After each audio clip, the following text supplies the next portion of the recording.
Sejam bem-vindos ao IC News. Eu sou Carla Albuquerque, jornalista investigativa, e hoje nós vamos tratar de um tema que precisa ser debatido com extrema seriedade.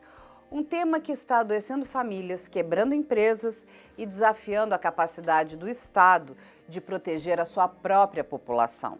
Nós vamos falar das bets, as plataformas de apostas online que em pouco tempo transformaram o Brasil num território fértil para o vício, para o crime organizado e para um desequilíbrio econômico e social profundo. Antes de mergulharmos, eu já faço o convite para quem nos acompanha. Se inscreva no canal, ative o sininho, compartilhe esse episódio e, principalmente, considere se tornar membro do IC News.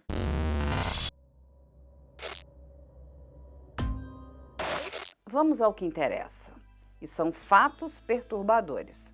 Durante muito tempo, o Brasil proibia qualquer forma de jogo. A atividade era tratada como contravenção penal desde 1946. A justificativa? Exatamente os riscos que estamos testemunhando hoje: vício, destruição financeira, desagregação familiar e a porta aberta para lavagem de dinheiro e criminalidade. Só que em 2018, quase sem debate público, o Congresso aprovou a chamada Lei 13.756 de 2018, criando uma nova modalidade chamada de aposta de cota fixa, inicialmente restrita a eventos esportivos reais. Mas o que era para ser um modelo restrito, regulamentado e seguro, se transformou numa porta de entrada para algo muito maior. A regulamentação demorou anos. Entre 2018 e 2023, o setor cresceu descontroladamente, num verdadeiro limbo jurídico. Empresas estrangeiras passaram a atuar no Brasil sem qualquer fiscalização efetiva. Foi a partir de 2023, já sob intensa pressão, que o governo editou a Lei 14.790/2023, ampliando as apostas para o universo virtual, caça-níqueis digitais, jogos como o famigerado Tigrinho, loterias instantâneas e outras modalidades de alto potencial viciante.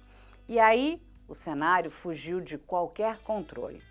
De acordo com a CPI das bets, instalada no Senado Federal e presidida pelo senador Dr. Irã e com relatoria da senadora Soraya Tronic, o setor movimentou em 2024 entre 89 bilhões a 129 bilhões de reais no Brasil, um crescimento de impressionantes 1,300%, ou seja, 1.300% em apenas 5 anos.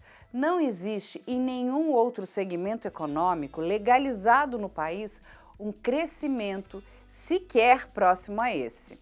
Mas de onde vem tanto dinheiro? Quem está apostando? Os dados apresentados à CPI mostram que 40% dos jogadores estão nas classes D e E, ou seja, famílias de baixa renda. Outros 45% estão na classe C. Apenas 16% dos apostadores pertencem às classes A e B, ou seja, o dinheiro vem dos mais vulneráveis e vai, em sua maior parte, para empresas que nem sequer têm sede no Brasil. São plataformas baseadas em paraísos fiscais, que operam durante anos sem pagar impostos, sem gerar empregos locais e sem contribuir para o desenvolvimento econômico brasileiro. Mais grave ainda, os dados mostram que até beneficiários do Bolsa Família passaram a destinar parte dos seus auxílios sociais para as apostas. Estima-se que 5 milhões de beneficiários gastaram cerca de 3 bilhões de reais em apostas no ano de 2024. O dinheiro que deveria garantir alimentação, educação e sobrevivência básica foi drenado para o submundo das apostas. Neste ponto, é importante uma reflexão. O Estado não está apenas assistindo a esse cenário, ele está sendo corroído por ele. A CPI identificou que, com o atraso na regulamentação, as bets ocuparam rapidamente o espaço, muitas operando à margem da lei. Só em 2024, a Secretaria de Prêmios e Apostas, a SPA, passou a tentar organizar esse mercado. As primeiras outorgas de funcionamento começaram a ser concedidas com previsão de arrecadação de até 10 bilhões de reais anuais em impostos e taxas. E aqui vem o primeiro dado econômico crucial. À primeira vista, 10 bilhões de reais em arrecadação pública pode parecer um ganho expressivo para o governo. Mas ao cruzarmos os dados da própria CPI com projeções econômicas realistas, fornecidas por economistas que analisaram os documentos públicos, vemos que o custo social desse mercado supera, e muito, o que o Estado arrecada. Apenas com os pacientes já identificados no SUS como portadores de ludopatia, que é o transtorno de jogo, os gastos já ultrapassam milhões por ano. E isso sem contar os custos ampliados, como o afastamento do trabalho, o adoecimento psicológico de familiares, as perdas de produtividade, o aumento da inadimplência e a evasão de divisas. Quando modelamos o cenário com base nos dados da própria CPI, considerando inclusive que cerca de 0,5% da população adulta brasileira já apresenta sinais de ludopatia grave, chegamos a um custo social anual superior a 20 bilhões de reais. Ou seja, mesmo no melhor cenário de arrecadação, o Estado brasileiro já amarga um déficit líquido superior a 10 bilhões de reais por ano, quando consideramos todos os impactos do vício. E isso, insisto, é um cenário conservador. A seguir, nós vamos mergulhar ainda mais fundo. Vamos mostrar como o crime organizado já se infiltrou nos mercados das bets, como influencers lucram vendendo falsas promessas de riqueza, como o sistema de saúde pública já dá sinais de colapso.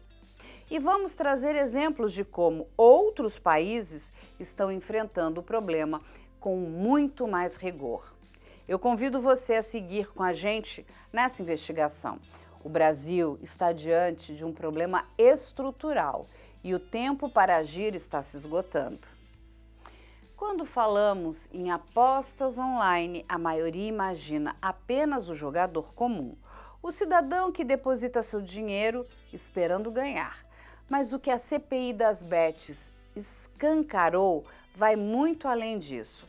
Estamos diante de uma verdadeira engrenagem financeira global, altamente sofisticada, com conexões diretas com o submundo do crime. Lavagem de dinheiro, evasão de divisas e organizações criminosas transnacionais. E o mais grave, tudo isso operando muitas vezes com aparência de legalidade. A CPI identificou que boa parte das plataformas de aposta que atuaram no Brasil durante anos sequer tinham sede no país. Operavam de paraísos fiscais como Curaçao, Ilha de Man, Gibraltar e outros territórios com baixíssimo controle financeiro e praticamente nenhum compartilhamento de dados com as autoridades brasileiras. Isso significa que bilhões de reais circularam fora do sistema bancário nacional, sem controle fiscal, sem pagamento de tributos e muitas vezes mascarados em operações extremamente complexas de disfarce de origem de recursos. Entre os principais mecanismos identificados pela investigação, destacam-se uso de instituições de pagamento internacionais, as famosas EFX, que permitiram movimentar dinheiro fora do alcance direto do Banco Central. utilização de criptoativos, dificultando o rastreamento da origem e destino dos valores, intermediação por empresas de fachada abertas exclusivamente para captar recursos de apostadores e imediatamente transferir os valores para contas no exterior. Em muitos casos, o uso de dados falsos de identificação dos apostadores, permitindo que as mesmas pessoas realizassem movimentações muito acima dos limites legais sem levantar suspeitas nos primeiros filtros automatizados. Não estamos falando de pequenos grupos. A CPI identificou conexões diretas com organizações criminosas internacionais, com a máfia chinesa, que operava plataformas ilegais de apostas e lavagem de capitais no Brasil. Essas operações foram desenhadas justamente para dificultar a ação de órgãos como o COAF, a Receita Federal e o Banco Central. Os valores são bilionários. Só para se ter uma ideia, um único operador não autorizado, segundo os documentos sigilosos analisados pela CPI, chegou a movimentar mais de 300 milhões de reais em apenas alguns meses, com forte indício de uso de contas laranjas e manipulação de dados fiscais. A investigação apontou também para a existência de estruturas empresariais nacionais, funcionando como braço operacional do esquema. Empresas de marketing, publicidade e tecnologia foram utilizadas para dar aparência de legalidade a operações puramente criminosas. A CPI foi além, pediu o indiciamento de vários envolvidos nessas estruturas de movimentação financeira suspeita. Entre eles, Marcos Vinícius Freire de Lima e Silva, acusado de lavagem de dinheiro, sonegação fiscal, exploração ilegal de jogos, organização criminosa e corrupção. Jorge Barbosa Dias, pelos mesmos crimes, além de evasão de divisas. Bruno Viana Rodrigues, também ligado à estrutura de movimentação ilícita de recursos. Empresas como a Pay Brokers e a Brax, produção e publicidade, que teriam atuado como facilitadoras desses fluxos financeiros. O que fica evidente é que, sob o pretexto de regulamentar as bets, o Estado brasileiro passou anos permitindo que se criasse um verdadeiro sistema paralelo de movimentação de recursos, um sistema opaco, descentralizado e extremamente difícil de ser desmantelado. E a cada avanço da CPI, uma constatação ainda mais perturbadora surgia. Enquanto o Estado tenta agora recolher alguns bilhões em tributos atrasados, o grosso da riqueza gerada por essas operações já saiu do país, sem deixar rastros. Em vários trechos do relatório, os próprios membros da CPI deixam claro: mesmo com a nova regulamentação de 2024, grande parte dessas práticas continuam ocorrendo nas bordas da legalidade, especialmente através das chamadas bets clandestinas, que seguem operando, captando apostadores e desviando recursos. Aqui o ponto central de reflexão: quem está realmente lucrando com esse mercado? Não são as famílias brasileiras, não são as empresas formais do país, não é o sistema de saúde pública. Quem lucra são os grandes grupos operadores, muitos com ramificações fora do Brasil, protegidos por legislações permissivas internacionais e estruturas jurídicas pensadas justamente para proteger o capital de origem ilícita. E por trás de tudo isso, uma indústria de publicidade agressiva que mantém o ciclo alimentando diariamente, levando cada vez mais brasileiros para o buraco da dívida, da ruína financeira e da dependência do jogo. Mas este não é o único mecanismo de manipulação utilizado por essa indústria. Agora nós vamos mostrar o papel perverso dos influenciadores digitais, dos contratos milionários com clubes esportivos e da engenharia de marketing que sustenta a expansão agressiva das bets no Brasil. O vício não nasce do acaso, ele é cuidadosamente planejado, vendido e empacotado como um entretenimento seguro. E enquanto milhões acreditam nisso, o Brasil segue adoecendo. Se até aqui nós vimos o tamanho do dinheiro movimentado pelas bets e a complexidade dos seus esquemas financeiros, agora nós entramos no motor emocional desse mercado, a manipulação da mente dos brasileiros. Porque o grande crescimento das bets no Brasil não aconteceu apenas porque elas existiam. Ele foi planejado, construído, ampliado por campanhas publicitárias massivas, contratos milionários de patrocínio e o uso intensivo de influenciadores digitais como verdadeiras iscas humanas de captação de novos jogadores. O relatório da CPI é categórico. Boa parte do crescimento explosivo do setor foi alimentado por uma estratégia agressiva de marketing que vende todos os dias a promessa do dinheiro fácil, de mudança de vida, de ascensão financeira rápida. É a mesma narrativa utilizada historicamente por esquemas de pirâmide financeira, mas agora anabolizada pelas plataformas digitais e por algoritmos que entregam esse conteúdo 24 horas por dia na tela dos celulares. Aqui, um ponto de extrema gravidade. A publicidade das bets alcança principalmente os vulneráveis. Segundo os dados apresentados à CPI, 40% dos apostadores estão nas classes D e E, onde a renda per capita não ultrapassa muitas vezes os R$ 218 mensais. Outros 45% estão na classe C. O recorte etário mostra que a maioria são jovens entre 18 e 30 anos.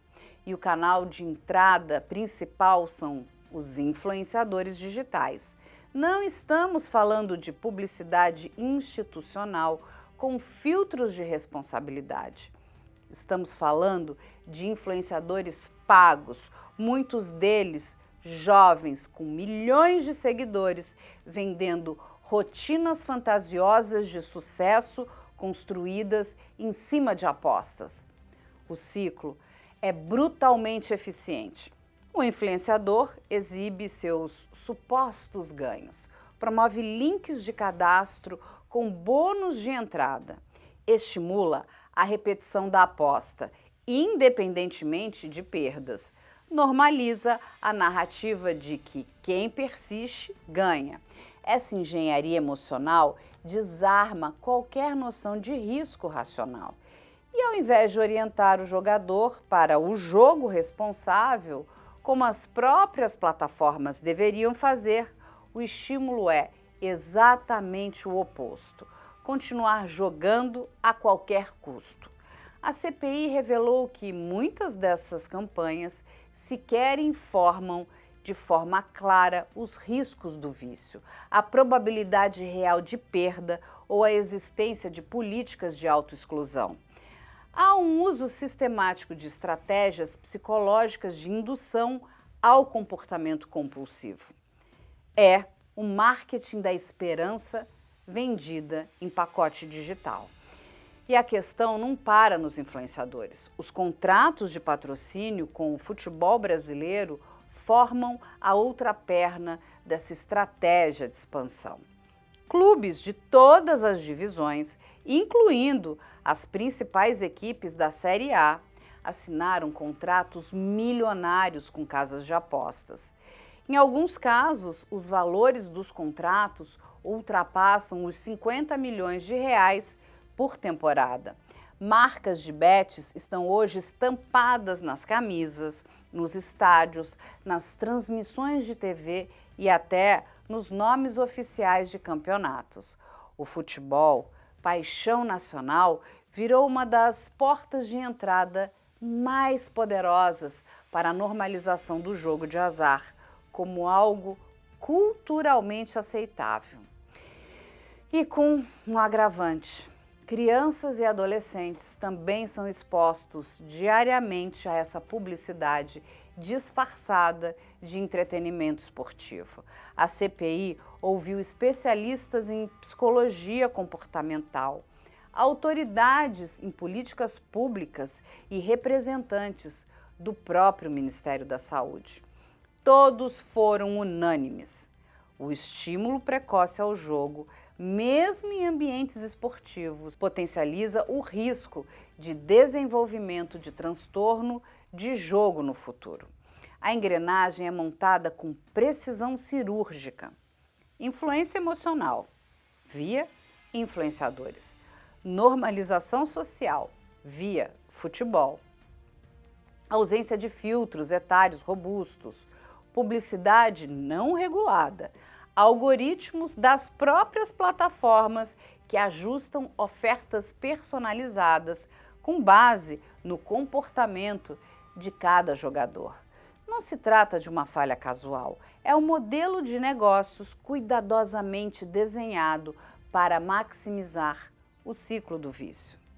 E a cada nova aposta feita, a dívida do país com suas próprias famílias aumenta.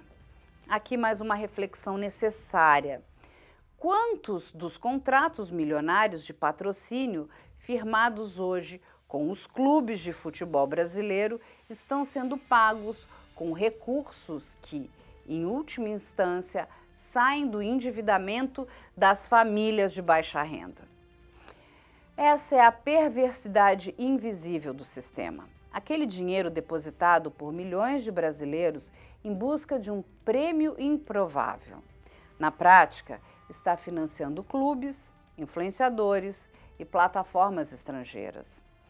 E, como já mostramos anteriormente, gerando um custo social bilionário que recairá sobre o SUS, sobre a Previdência e sobre o próprio orçamento do Estado.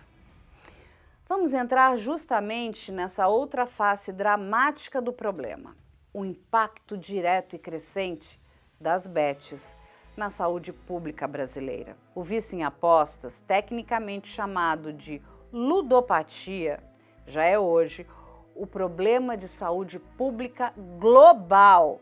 A Organização Mundial da Saúde classifica o transtorno do jogo como uma condição clínica grave, muitas vezes associada a outros quadros psiquiátricos, como depressão, ansiedade, transtornos de humor e até o autoextermínio. No Brasil, os dados da CPI das bets mostram que estamos apenas no início de um fenômeno que pode rapidamente se transformar numa crise estrutural de saúde pública. Segundo informações coletadas junto ao SUS e apresentados na CPI, o número de atendimentos por transtorno de jogo no sistema público de saúde saltou de 841 casos registrados em 2022 para mais de 2.400 casos em 2024. Isso representa um crescimento de quase 200% em apenas 2 anos. Mas aqui um ponto crucial: esses números são apenas a pontinha do iceberg. Muitos jogadores problemáticos não buscam atendimento por vergonha, desconhecimento ou dificuldade de acesso a serviços especializados. É exatamente por isso que a CPI das bets classificou o problema como uma emergência sanitária silenciosa. O vício em apostas online não é uma questão de liberdade individual, como algumas narrativas tentam simplificar. É uma crise coletiva, com impactos diretos no orçamento público, no equilíbrio das famílias, na produtividade econômica e na capacidade do Estado de cuidar dos seus próprios cidadãos. A reflexão aqui é inevitável. Estamos, de fato, ganhando alguma coisa como sociedade com a legalização das bets? Em Enquanto o Brasil avança no escuro, permitindo o crescimento desenfreado das bets online e travando o debate sobre modelos mais seguros de exploração física dos jogos, o mundo já tem enfrentado essa crise há anos e com respostas muito mais duras, organizadas e transparentes. Nosso objetivo agora é mostrar, com base no que já foi documentado na CPI das bets e em estudos internacionais, como diferentes países têm lidado com o avanço dessa indústria e o risco sanitário e econômico que ela representa. Comecemos pelo caso mais emblemático, o Reino Unido. O Reino Unido talvez tenha sido o primeiro grande laboratório do mundo ocidental a lidar com uma explosão dos jogos online. Por anos, o crescimento descontrolado das plataformas digitais no país levou a uma escalada nos casos de ludopatia, autoextermínio relacionados ao jogo e explosão de dívidas familiares. Em resposta, o governo criou a UK Gambling Commission, uma das agências reguladoras mais robustas e respeitadas globalmente. Entre as principais medidas adotadas estão limitação de valores de aposta por rodada, especialmente em caça-níqueis digitais, bloqueio automático de crédito bancário para apostas. O apostador não pode utilizar cartão de crédito para financiar o vício. Criação de bancos nacionais de autoexclusão, onde qualquer cidadão pode voluntariamente ser bloqueado de todas as plataformas. Exigência de verificação rigorosa de identidade de cada apostador, com cruzamento de dados bancários e fiscais. Imposição de limites obrigatórios de perdas semanais e mensais, controlados automaticamente pelas plataformas. Fiscalização direta da publicidade e proibição de anúncios durante horários de programação infantil ou em ambientes onde o público infantil possa ser exposto. O resultado dessa regulação rígida tem sido uma redução importante nos danos sociais associados ao jogo, ainda que o problema persista.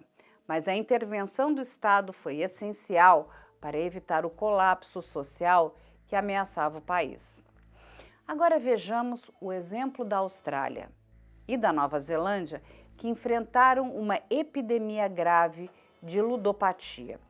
Já nos anos 90, por lá o modelo de controle inclui limitação física de máquinas caça-níqueis em bares e estabelecimentos comerciais, proibição de publicidade com promessas de lucro ou enriquecimento, proibição completa de uso de crédito, intervenção direta do Estado nos algoritmos de RNG, geradores de números aleatórios, com auditoria obrigatória independente de cada jogo oferecido ao público, fiscalização constante de operadores com perda automática de licença em casos de violação de regras. Já na Alemanha e na Suécia, a legislação impôs uma barreira ainda mais alta. Cada operador deve obter uma licença específica nacional, mesmo que já opere em outros países. Existe um limite de tempo diário de jogo permitido para cada usuário. As plataformas são obrigadas a manter bancos de dados centralizados acessíveis ao Estado, que monitoram em tempo real o comportamento de cada jogador. Os sistemas de RNG são auditados por agências estatais de tecnologia. Há um limite máximo de perda mensal, permitido por cidadão.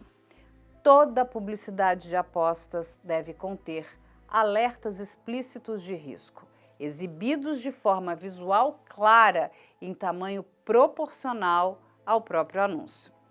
Outro caso relevante é o Canadá.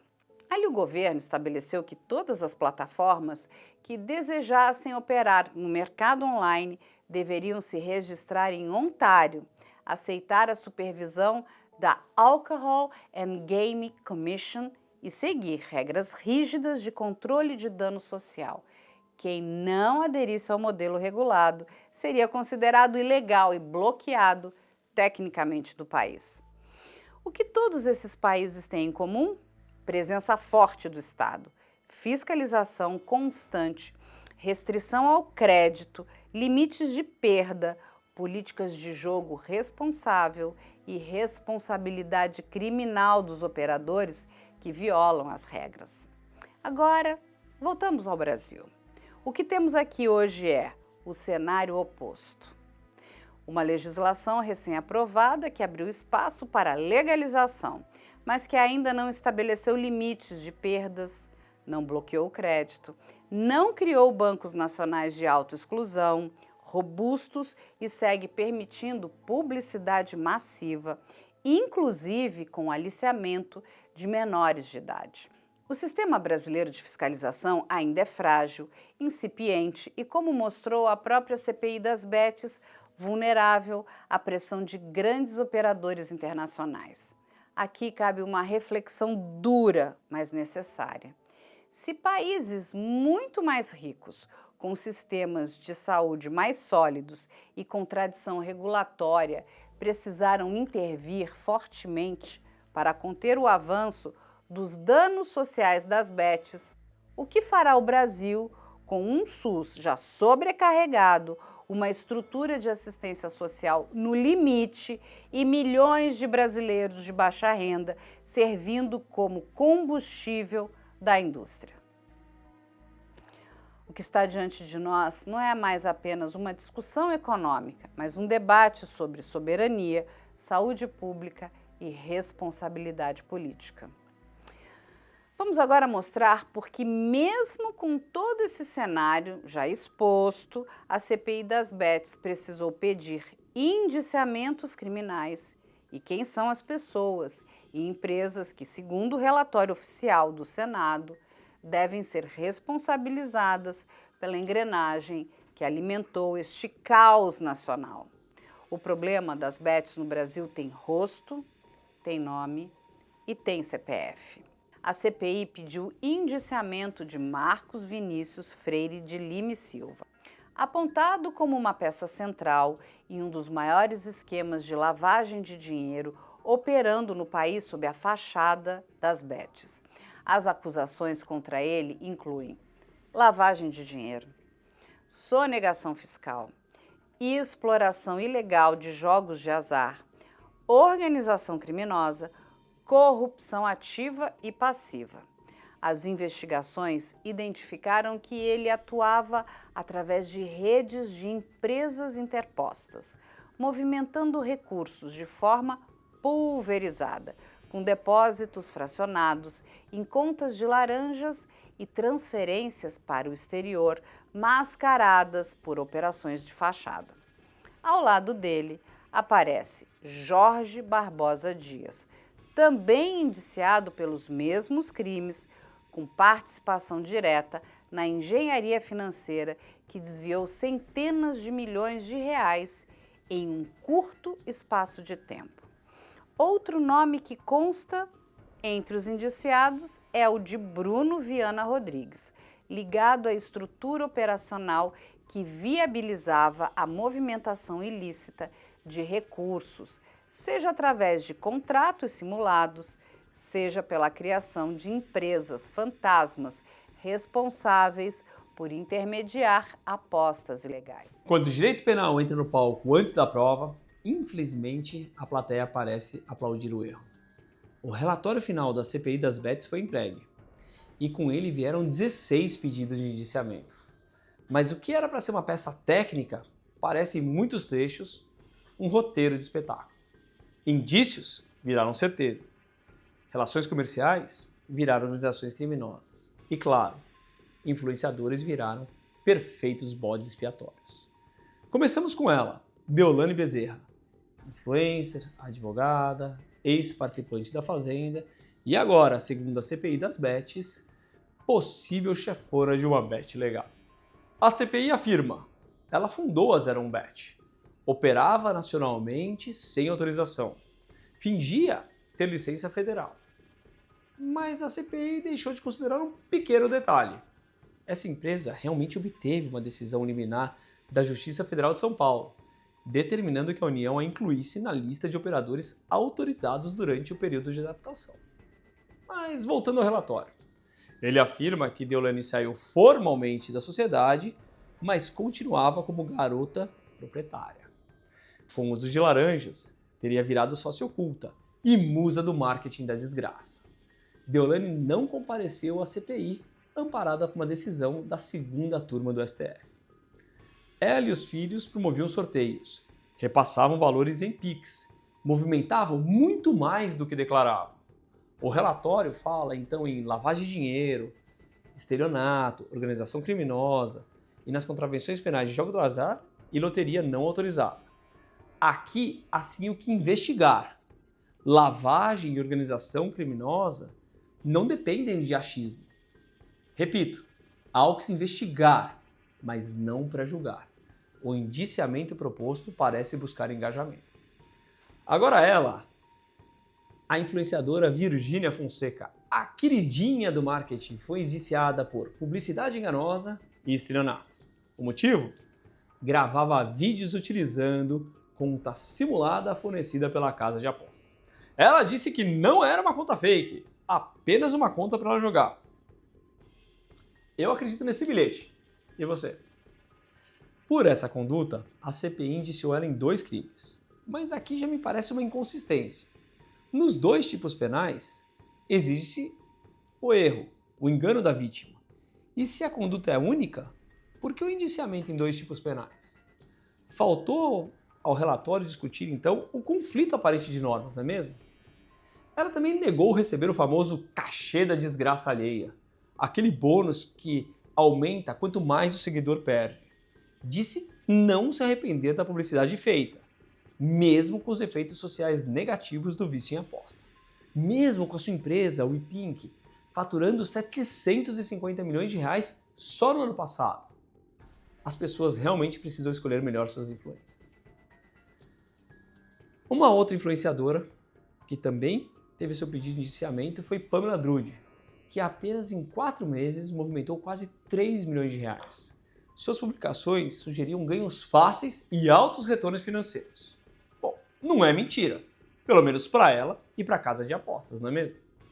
Como declarou ao banco renda mensal de apenas 10 mil reais, acabou indiciada por lavagem de dinheiro, além de estelionato e propaganda enganosa. A defesa agradece, porque terá trabalho pela frente, e se a investigação for igual à CPI, é possível até negociar uns honorários de êxito. Agora vamos falar sério. O relatório tem seus méritos, mas também tem seus exageros. A aposta é problema social, sim. Mas aqui, de novo, o sistema corre para o direito penal antes de regular, fiscalizar e educar. Mas a CPI não parou nas pessoas físicas. Diversas empresas brasileiras foram identificadas como braços auxiliares da engrenagem de lavagem e evasão, sendo utilizadas como veículos operacionais para dar aparência legal às operações criminosas. Entre elas, destaque para Paybrokers, plataforma de pagamento que, segundo documentos analisados, teria facilitado movimentações milionárias para fora do Brasil, operando fora dos mecanismos tradicionais de controle fiscal. A Brax Produção e Publicidade, outra empresa citada, teria atuado como um dos canais de disfarce de recursos através de contratos de marketing e publicidade que serviam na prática para movimentar os ganhos ilícitos obtidos nas plataformas legais. O relatório da CPI é categórico ao afirmar que a atividade de exploração de apostas online no Brasil, operada à margem da regulamentação, não apenas permitiu o aliciamento massivo de cidadãos vulneráveis, como também alimentou um complexo sistema de lavagem de dinheiro que financiou atividades ilícitas diversas e fragilizou o próprio sistema de fiscalização econômica do país. É importante destacar aqui um ponto central. muito antes da regulamentação aprovada em 2023 e 2024, essas plataformas já operavam massivamente no Brasil há anos. Aproveitando o vácuo legislativo e a incapacidade técnica inicial dos órgãos de controle em monitorar essas operações transnacionais. O resultado foi a instalação de verdadeiros bancos paralelos digitais fora da jurisdição brasileira, movimentando bilhões de reais sem gerar arrecadação interna, sem criar empregos formais e, pior, facilitando práticas criminosas de difícil rastreamento.